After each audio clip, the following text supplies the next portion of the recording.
For decades, RSA has protected websites, banking systems, VPNs, digital certificates, and countless encrypted connections. Today, breaking a properly implemented RSA key with classical computers is considered computationally impractical. But quantum computers changed the mathematical game because a powerful quantum computer could run Shor's algorithm against the mathematical problem behind RSA. The threat is not that every password will magically disappear overnight, but that widely used public key cryptography could eventually become vulnerable at scale. RSA relies on the fact that multiplying two very large prime numbers is easy, while reversing that multiplication through factoring is extremely difficult for classical computers. RSA combines these numbers into a public value, while the security of the system depends on the difficulty of reversing that operation. A sufficiently capable quantum computer can use Shor's algorithm to solve this factoring problem far more efficiently than known classical approaches. That is why the migration problem is much larger than replacing one password algorithm, because certificates, key exchanges, signatures, applications, and infrastructure may all depend on vulnerable public key systems. One of the biggest concerns is called harvest now, decrypt later, where an attacker collects encrypted traffic today and stores it for a future quantum computer. Imagine a sensitive connection traveling across the internet today while an attacker silently captures and stores the encrypted data. The attacker may not be able to decrypt that information today, but they can preserve the ciphertext and wait for more powerful technology. Years later, if the underlying cryptography is broken, that archived information could become readable. This matters especially for government records, intellectual property, financial information, medical research, and other data that must remain confidential for many years. Post-Quantum Cryptography, or PQC, is designed to provide security against both classical computers and future quantum computers. Modern PQC research focuses on mathematical problems believed to remain difficult even for quantum computers, including lattice-based constructions. Lattice-based cryptography has become a major part of the post-quantum transition because it can support encryption and digital signatures without depending on factoring or discrete logarithms.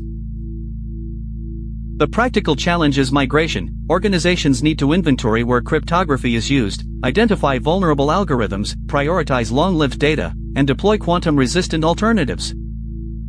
That migration can take years because cryptography is deeply embedded inside applications, certificates, devices, protocols, libraries, and third-party systems. You may also hear about quantum key distribution, or QKD, which uses quantum physics to establish cryptographic keys between communicating parties.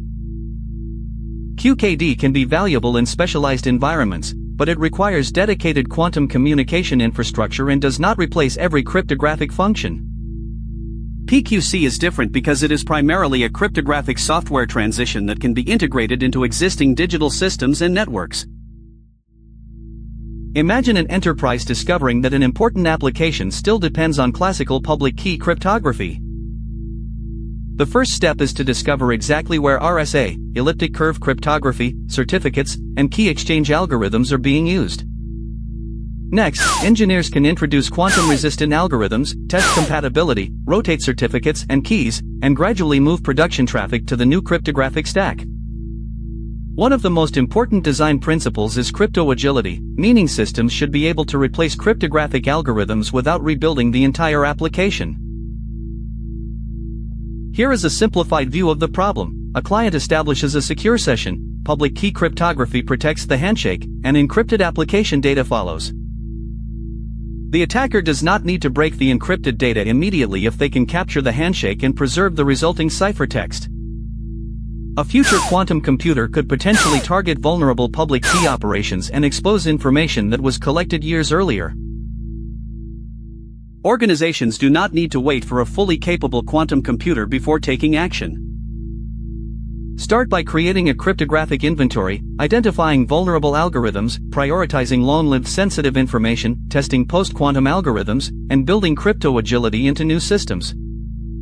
Security teams should also track vendor roadmaps because browsers, operating systems, cloud platforms, VPNs, hardware devices, and certificate authorities all have their own migration timelines. The important takeaway is that quantum computing does not mean every password or cryptocurrency wallet will suddenly be cracked tomorrow. The real security challenge is that some cryptographic systems used today may not remain secure against future quantum capabilities. That is why post-quantum cryptography, crypto agility, and early migration planning are becoming critical parts of modern cybersecurity strategy. The quantum era is not just a future technology story, it is a cryptography migration problem that security engineers can start solving today.